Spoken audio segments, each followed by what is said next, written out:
Hello friends, today I would like to talk about an important component of an allogenic stem cell transplant, which is stem cell donation. Now stem cells are needed for doing an allogenic stem cell transplant, and stem cells, they generally come either from the bone marrow of the donor or from the blood of the donor. Nowadays most of us use peripheral blood stem cells which are collected from the blood of the donor. We hardly do bone marrow collection. We do bone marrow collection for stem cells only in very specific indications. Otherwise, we generally collect stem cells from the blood of the donor. Now, what kind of preparation does the donor have to undergo to donate stem cells? Now, to mobilize or to move the stem cells from the donor's bone marrow into his blood, we have to give certain injections for a period of 4 to 5 days, and this is called the stem cell mobilization period, in which we give a particular injection called granulocyte colony stimulating factor or growth factor. Now when we give these injections to the donor, the stem cells which are present inside the bone marrow of the donor, they move into the blood and they start circulating in the blood. Now on the 5th day, generally on the 5th day, we calculate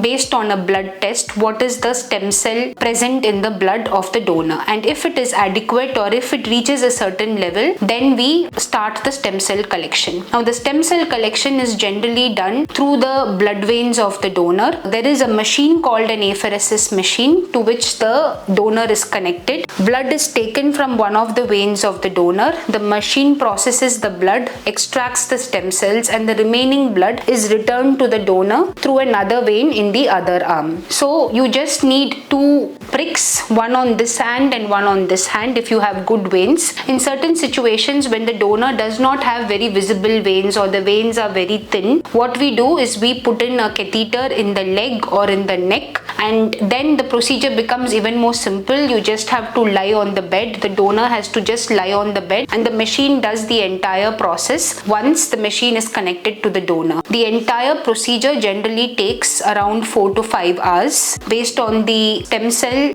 content of the blood and also based on the efficacy of the machine. The collection generally happens in only 1 day. Rarely, sometimes we may have to do a stem cell collection for 2 days. Now the donor is generally discharged on the same day that the stem cell collection happens, and he can go home, he can walk home, and there are minimal post-procedure side effects. There may be a little bit of discomfort where the needle was used to prick or to enter the veins of the donor. Apart from this minimal discomfort and maybe a little bit of body pains, there are no major side effects of stem cell donation. A stem cell donation is an extremely safe procedure in safe hands, and it is life-saving for a patient who's suffering from a hematological disorder. Thank you for watching. If you have any queries, please feel free to post them in the comment section below. Thank you.